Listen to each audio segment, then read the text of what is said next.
नमस्कार दोस्तों, मैं धर्मेंद्र प्रताप सिंह, फरीदाबाद लेटेस्ट न्यूज़ से। जैसा कि आप जानते हैं, आज फरीदाबाद के बल्लभगढ़ में सेक्टर 2 के सामुदायिक भवन में निकिता तोमर को श्रद्धांजलि दी गई। दूर दूर से लोग आए, उन्हें श्रद्धांजलि दी, उनकी आत्मा की शांति के लिए प्रार्थना की।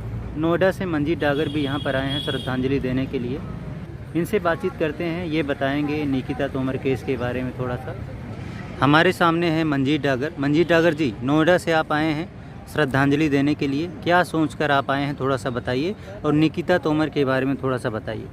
देखिए, नोएडा से मुझे आज जंतर मंतर भी जाना था, लेकिन सारा मसला ये है कि हमारे लिए ज़्यादा महत्वपूर्ण विषय है फिलहाल, क्योंकि निकिता तोमर ने बलिदान दिया है और ये बलिदान हम व्यर्थ नहीं जाने देंगे। अच्छा, और मैं आपको बता दूं, एक इतनी बड़ी प्रतिभा, अरे बेटा एक नसेल लिया अपनी, कौन सा क्षेत्र देखना चाहते हो आप, उसको जिन लोगों ने उसको इस अंजाम तक पहुंचाया है, उनको इस समाज के समर्थन से, जुडिशरी के माध्यम से वो सज़ा मिलनी चाहिए जो भारत के जुडिशरी में लैंडमार्क जजमेंट जिसे कहते हैं, लैंडमार्क जजमेंट, जिसके बाद में देखिए कानून ये कहता है अगर कोई फर्स्ट टाइम ऑफेंडर है, यानी जिसने प्रथम बार क्राइम किया है, तो अगर 302 लगती है तो उसको रियायत करके उम्र कैद दे देते हैं, फांसी नहीं देते। लेकिन अगर कोई दोबारा करे बार बार तो उसको एक प्रोफेशनल क्रिमिनल माना जाता है। बिल्कुल। अब क्योंकि इसका पुराना रिकॉर्ड है, जैसा कि उनके परिवार के लोगों का कहना है, उस हिसाब से जुडिशरी इसमें वो सज़ा देने वाली है जो बहुत नज़ीर बनने वाली है, तो ये समाज का समर्थन है। बिल्कुल। मैं बता दूं आपको, इतनी बड़ी प्रतिभा, मैं कह रहा हूँ खेल का क्षेत्र देख लीजिए, रेजिडेंट वेलफेयर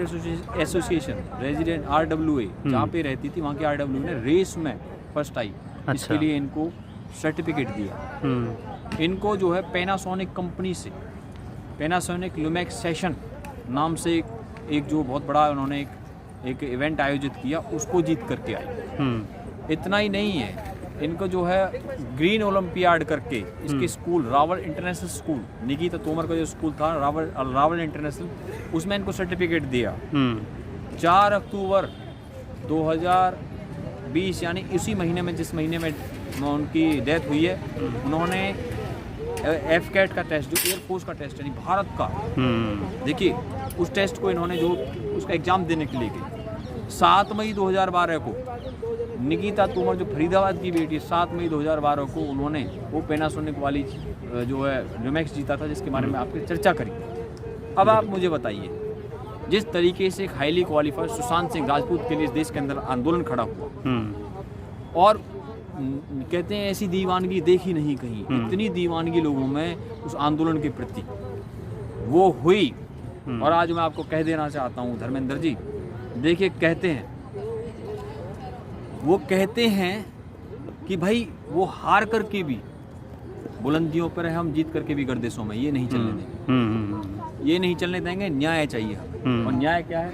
न्याय ये है जो लिखा है, निकिता के हत्यारों को फांसी दो, फांसी दो। बिल्कुल बिल्कुल, ये न्याय चाहिए। और मैं आपको बता देना चाहता हूँ धर्मेंद्र जी, यहाँ समस्त समाज आया है, यहाँ तमाम समाज के लोग आए हुए, भारत के कोने कोने से समर्थन, महामंडलेश्वर जी यहाँ पे आए, अलग अलग देश के, कंगना बॉलीवुड से समर्थन, कंगना राणावत ने इनके लिए ट्वीट किया, समर्थन दिया, अर्नब गोस्वामी के चैनल पे उन्होंने लाइव लिया, और उससे भी कहीं बढ़ करके मैं आपको बता दूं, इतना समझ लीजिए, निकिता तोमर इस देश की बेटियों की सबसे बड़ी आवाज़ बन करके उभरी। बिल्कुल बिल्कुल, आवाज़ बन के उभरी। और मैं आपको बता दूं इस विषय में, देखिए क्या कहते हैं कि यत्र नार्यस्तु पूज्यन्ते रमन्ते तत्र देवता, जहाँ नारियों का सम्मान होता है वहाँ पर देवता निवास करते, ऐसा हमारी संस्कृति में कहा गया। भारत के अंदर न्याय व्यवस्था को एक ऐसा उदाहरण पेश करना पड़ेगा इस मामले में। मैं आपको बताऊं कि जब आपके सामने मेटीरियल एविडेंस है, CCTV फुटेज, मैं आपको केसों की लिस्ट गिनवा सकता हूं।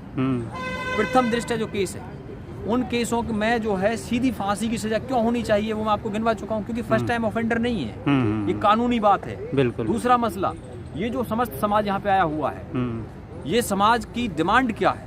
देखो मैं बता देता हूँ आज आपको, जनता के सामने जुडिशरी और सरकार भी नतमस्तक होती है। क्यों होती है? संविधान का पहला ही पन्ना कहता है हम भारत के लोग। अमिताभ बच्चन को हीरो किसने बनाया? जनता ने बनाया। सचिन तेंदुलकर को किसने बनाया? जनता ने बनाया। नरेंद्र मोदी को किसने बनाया? जनता ने बनाया। तो ये जनता की डिमांड है, भारत की जनता की डिमांड है। निकिता तोमर सिर्फ फरीदाबाद की बेटी नहीं है, सिर्फ हरियाणा की बेटी नहीं है, हिंदुस्तान की बेटी है। और उसने वो जो नजीर भारत की बेटियों की इतनी बड़ी आवाज, मैं कह रहा हूँ जैसे था ना मैं भी अन्ना और तू भी अन्ना, निकिता तोमर वैसे ने ही मैं एक कहना मैसेज चाहता भी हूँ दिया देश की बेटियों को कि बेटियों को बोलना चाहिए मैं भी निकिता तू भी निकिता। और इनके लिए ऐसा आंदोलन, मैं कहता हूँ कॉलेज कॉलेज, स्कूल स्कूल, घर घर, गली गली, गांव गांव और समाज के हर मामले में ये कह देना चाहता हूँ कि ये वो मामला बनेगा जिस दिन इसमें 302 लग करके और इसमें फांसी की सजा जैसे निर्भया के हत्यारों को हुई थी और भारत के लोगों ने सड़कों पर आकर के लड्डू बांटे थे। आपको याद है जब एनकाउंटर हुआ हैदराबाद के अंदर, लोगों ने कैसे खुशी मनाई? अखबारों में आया भारत की बेटियां कॉलेजों से बाहर निकल करके उन्होंने जिस तरीके से हैदराबाद की पुलिस का धन्यवाद किया और राखियां भेजी हैदराबाद की पुलिस को। और मैं कह देना चाहता हूँ जो भी जज और जो भी इसमें लड़ाई लड़ने वाले जो लोग हैं, इस मामले में जो लैंडमार्क जजमेंट जब आएगी आप देखना उनके लिए राखियां जाएंगी भारत की बेटियों की तरफ से। याद रखना भारत की आर्मी में जो लोग काम करते हैं, भारत की बेटियां उनके लिए राखियां भेजती हैं। और मैं बताओ कह देना चाहता हूं, देखिए आप ये ध्यान रखिए, आपने सिर्फ निकिता तोमर को नहीं खोया, आपने किसको खोया? आपने इस देश के स्वाभिमान को खोया। और मैं बता देना चाहता हूं भारत वो देश है, बेटियों का सबसे अधिक सम्मान किस देश के अंदर होता बताइए? भारत के अंदर होता है कि नहीं होता है? बिल्कुल। ये वो राष्ट्र है जहां पर सदियों से, आज से नहीं, राम और सीता और जो द्रौपदी वो सिंहासन पर उनके सामने साथ बैठती थी। और आज मैं एक बात कहना चाहता हूँ, ये सिर्फ आंदोलन नहीं है, ये मूवमेंट जुडिशरी को भी अपना जो है एक बहुत बड़ा रोल अदा करके दिखाना पड़ेगा और इस देश के सामाजिक लोगों को भी करके दिखाना पड़ेगा। मैं आपको केस तो बहुत सारे बता सकता हूँ, लेकिन यहाँ मेरा पूरा पर्पज ये है कि श्रद्धांजलि सभा में आए हुए हैं, आप देख सकते हैं ये श्रद्धांजलि जो है हम इनको दे रहे हैं, तो इनको सच्ची श्रद्धांजलि, बिल्कुल मैं भी श्रद्धांजलि दे देता हूँ। और इनको सच्ची श्रद्धांजलि क्या होगी?